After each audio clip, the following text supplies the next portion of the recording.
नमस्कार दोस्तों, स्वागत है आप सभी का हमारे YouTube चैनल झारखंड दृष्टि में। दोस्तों, झारखंड ज्योग्राफी सीरीज की आज की है हमारी लेक्चर नंबर 3। इससे पहले कि हम लोगों ने 2 लेक्चर्स को कंप्लीट कर लिया है। अगर आप लोगों में से किन्हीं ने भी वो लेक्चर्स को नहीं देखे हैं तो आप प्लेलिस्ट में जाकर उन सभी लेक्चर्स को अटेंड कर सकते हैं। आज की इस वीडियो में हम सॉल्व करने का प्रयास करेंगे झारखंड के धरातलीय स्वरूप के एमसीक्यूज के प्रश्नों को, जो आपके सभी exam Jharkhand SSC CGL, JPSC, Jharkhand police, Jharkhand दरोगा जैसे विभिन्न एग्जाम जिसमें झारखंड से संबंधित प्रश्न पूछे जाएंगे उनके लिए अत्यंत उपयोगी साबित होगी। साथ ही इस वीडियो की पीडीएफ आपको हमारे टेलीग्राम चैनल पे प्रोवाइड करा दी जाएगी। वीडियो स्टार्ट करने से पहले बता दूं, अगर जो बच्चे इस चैनल पर नए हैं वो चैनल को सब्सक्राइब करके बेल आइकन को प्रेस कर ले ताकि आने वाली वीडियो की नोटिफिकेशन आपको मिलती रहे। तो चलिए आज की वीडियो स्टार्ट करते हैं और देखते हैं झारखंड के धरातलीय स्वरूप के पहले प्रश्न को।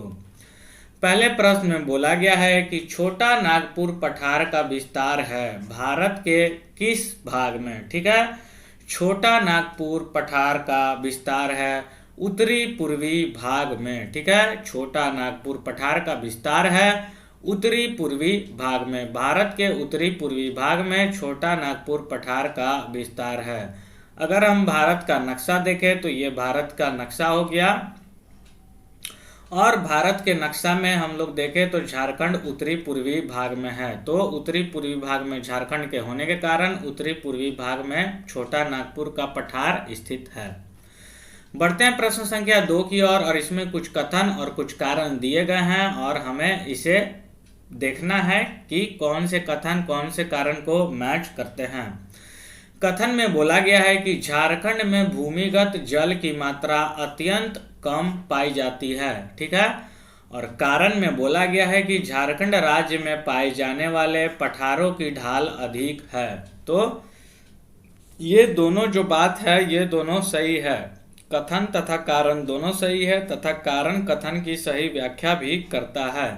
झारखंड में भूमिगत जल की मात्रा कम है और झारखंड राज्य में पाए जाने वाले पठारों की ढाल अधिक है, जिसके कारण झारखंड में जो बारिश होती है तो जल का निकास, जो भूमिगत जल अंदर जाना चाहिए वो नहीं जा पाती है, क्योंकि अधिकतर इसमें आर्कियन युगीन चट्टानें पाई जाती है और बहुत सारे जगह में आपके राजमहल ट्रैप हो गए तो इधर जो है ये लावा से बनी चट्टानें हैं, लावा से प्रक्षेपित चट्टानें हैं, जिस कारण जल अंदर नहीं जा पाती है और ढलान होने के कारण जल इधर से उधर चली जाती है, जिस कारण भूमिगत जल की मात्रा अत्यंत कम पाई जाती है। बढ़ते हैं प्रश्न संख्या 3 की ओर, और इसमें बोला गया है कि छोटा नागपुर पठार की औसत ऊंचाई क्या है। तो छोटा नागपुर पठार की औसत ऊंचाई 760 मीटर है। आप इसे रट लेंगे, ये आपके एग्जाम के लिए बहुत इंपॉर्टेंट है और ये क्वेश्चन भी इंपॉर्टेंट है। ठीक है, बढ़ते हैं प्रश्न संख्या 4 की ओर, और इसमें बोला गया है कि झारखंड राज्य की सर्वोच्च चोटी कौन सी है। तो झारखंड राज्य की सर्वोच्च चोटी है सम्मेद शिखर की पारसनाथ की पहाड़ी। ठीक है, सम्मेद शिखर झारखंड की सर्वोच्च चोटी है। ठीक है, 5वें नंबर क्वेश्चन में बोला गया है कि सम्मेद शिखर इनमें से किस पहाड़ी पर अवस्थित है। ठीक है, तो ये पारसनाथ की पहाड़ी पर स्थित है, सम्मेद शिखर की पहाड़ी। ठीक है, सम्मेद शिखर की चोटी पारसनाथ की पहाड़ी पर स्थित है। और सम्मेद शिखर की ऊंचाई आपके बहुत सारे एग्जाम में झारखंड के पहले पूछे गए हैं। इसकी ऊंचाई 1365 मीटर है, और अगर फीट में पूछी जाएगी तो 4478 फीट इसका उत्तर हो जाएगा। तो आप लोग ध्यान में रखेंगे, सम्मेद शिखर की ऊंचाई मीटर में 1365 मीटर, और वहीं अगर फीट में पूछी जाएगी तो 4478 फीट हो जाएगी। ठीक है, यही सम्मेद शिखर को पारसनाथ की पहाड़ी बोली जाती है। पारसनाथ की पहाड़ी में ही जैन धर्म के 23वें तीर्थंकर जो पारसनाथ थे वो यहाँ रहे थे। बढ़ते हैं प्रश्न संख्या, उनको निर्वाण प्राप्त हुआ था। बढ़ते हैं प्रश्न संख्या 8 की ओर, और इसमें बोला गया है कि पाठ का सर्वाधिक अर्थ है। ठीक है, पाठ का सर्वाधिक अर्थ है, तो पाठ का सर्वाधिक अर्थ हो जाएगा समतल जमीन। ठीक है, समतल जमीन को ही पाठ क्षेत्र बोला जाता है। ठीक है, बढ़ते हैं प्रश्न संख्या 9 की ओर और इसमें बोला गया है कि झारखंड के पाट क्षेत्र की भौगोलिक आकृति किस प्रकार की है। ठीक है, झारखंड के पाट क्षेत्र की भौगोलिक आकृति त्रिभुजाकार की है। ठीक है, त्रिभुजाकार की है झारखंड के पाट क्षेत्र की भौगोलिक आकृति। बढ़ते हैं प्रश्न संख्या 10 की ओर और इसमें बोला गया है कि पाट क्षेत्र के ऊपरी भाग को क्या कहा जाता है। तो टांड कहा जाता है। जी हाँ, पाट क्षेत्र के ऊपरी भाग को टांड कहा जाता है। बढ़ते हैं प्रश्न संख्या 11 की ओर और इसमें बोला गया है कि पाट क्षेत्र के निचली भाग को क्या कहा जाता है। तो पाट क्षेत्र के निचली भाग को दोन कहा जाता है। आप लोग ध्यान में रखेंगे। बढ़ते हैं प्रश्न संख्या 12 की ओर और इसमें बोला गया है कि झारखंड के पाट क्षेत्र की समुद्र तल से औसत ऊंचाई कितनी है। तो झारखंड के पाट क्षेत्र की समुद्र तल से औसत ऊंचाई 600 मीटर है। ठीक है, समुद्र तल से ये 600 मीटर ऊंचा है झारखंड का पाट क्षेत्र। बढ़ते हैं प्रश्न संख्या 13 की ओर और इसमें बोला गया है कि इनमें से कौन सा झारखंड राज्य का सबसे ऊंचा पाट है। ठीक है, इनमें से कौन झारखंड राज्य का सबसे ऊंचा पाट है। तो इसका आंसर हो जाएगा नेतरहाट पाट। ठीक है, नेतरहाट पाट झारखंड राज्य का सबसे ऊंचा पाट है। बढ़ते हैं प्रश्न संख्या 14 की ओर और इसमें बोला गया है कि झारखंड का दूसरा सबसे ऊंचा पाट क्षेत्र कौन सा है। ठीक है, झारखंड का दूसरा सबसे ऊंचा पाट क्षेत्र कौन सा है। तो इसका आंसर हो जाएगा गणेशपुर पाट। ठीक है, गणेशपुर पाट झारखंड का दूसरा सबसे ऊंचा पाट क्षेत्र है।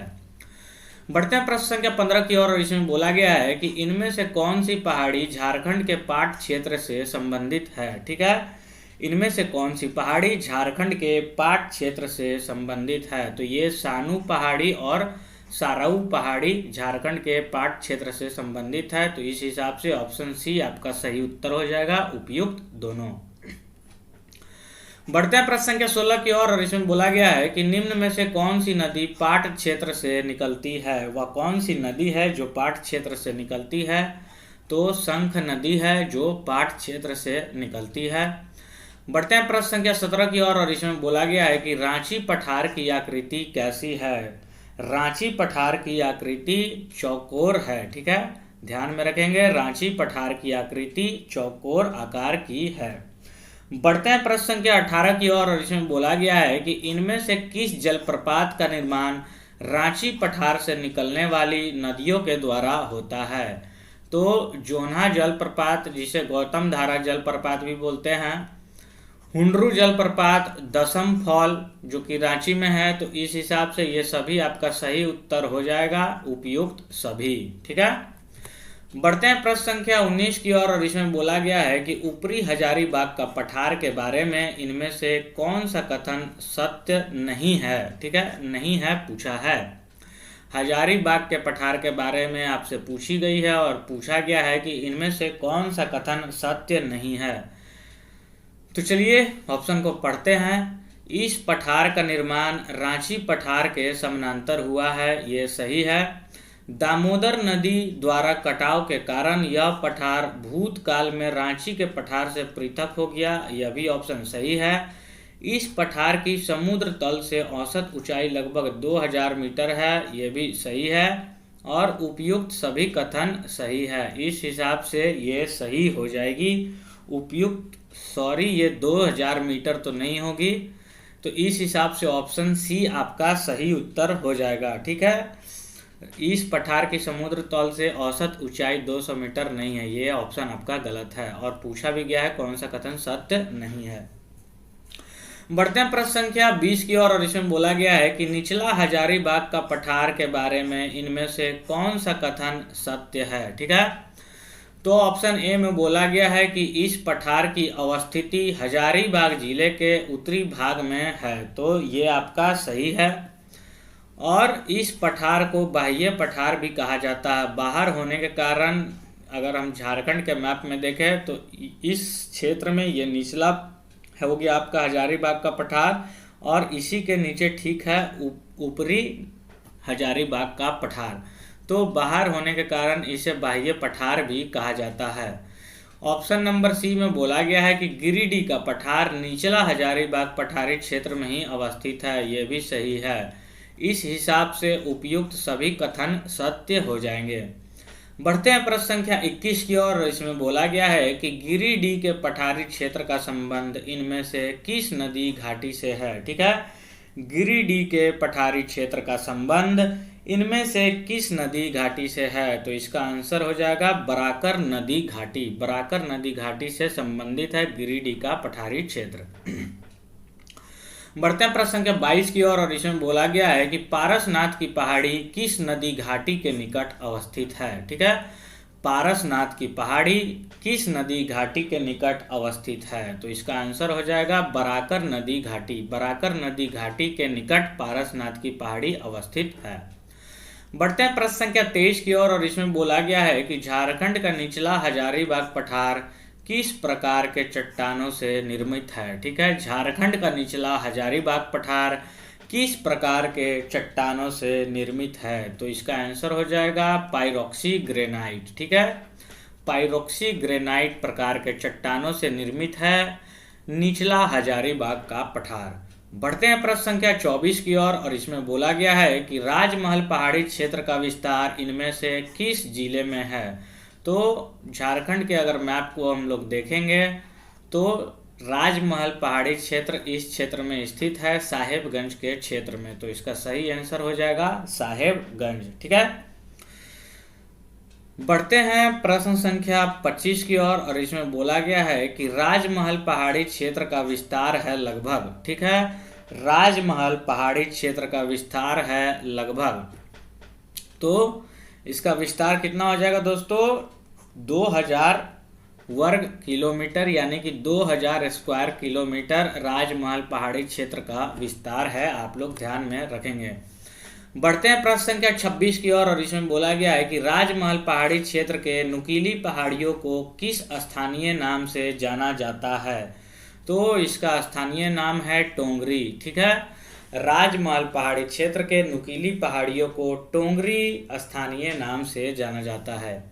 बढ़ते हैं प्रश्न संख्या 27 की ओर। और इसमें बोला गया है कि राजमहल पहाड़ी क्षेत्र के गुंबदनुमा पहाड़ियों को किस स्थानीय नाम से जाना जाता है। तो इसका सही आंसर हो जाएगा डोंगरी।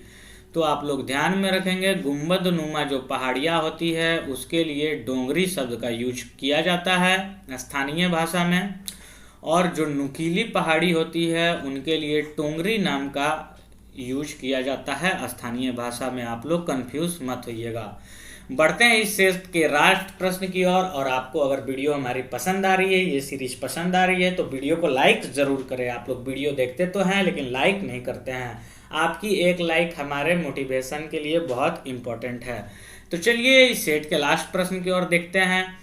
चाईबासा के मैदानी क्षेत्र के बारे में इनमें से कौन सा कथन सत्य है। ठीक है, तो चाईबासा के मैदानी क्षेत्र के बारे में कथन दी गई है और पूछा गया है कि कौन सा कथन सत्य है। आइए ऑप्शन को पढ़ते हैं।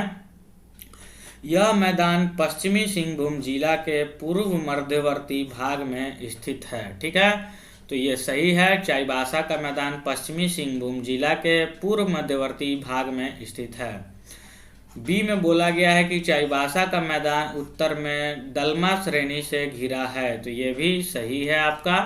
और ऑप्शन सी में बोला गया है कि चाईबासा का मैदानी क्षेत्र दक्षिणी में कोल्हान पहाड़ी से घिरा है। ठीक है, तो दक्षिण में कोल्हान पहाड़ी से घिरा है और ये कोल्हान का क्षेत्र है और यहीं पे है चाईबासा का मैदान। ठीक है, तो इस हिसाब से उपयुक्त सभी कथन आपके सत्य हो जाएंगे। तो आज की ये लेक्चर यहीं पे समाप्त होती है। वीडियो कैसा लगा कमेंट करके ज़रूर बताइएगा। अगर आपकी कोई क्वेरी है तो आप कमेंट बॉक्स में पूछ सकते हैं। साथ ही आपको इस वीडियो की PDF हमारे टेलीग्राम चैनल पे मिल जाएगी। आप वीडियो को देखने के बाद आप खुद से इसे सॉल्व करने का प्रयास करेंगे। मिलता हूँ फिर ऐसे इंपॉर्टेंट टॉपिक के साथ। तब तक के लिए थैंक यू, धन्यवाद, बाय बाय, टेक केयर।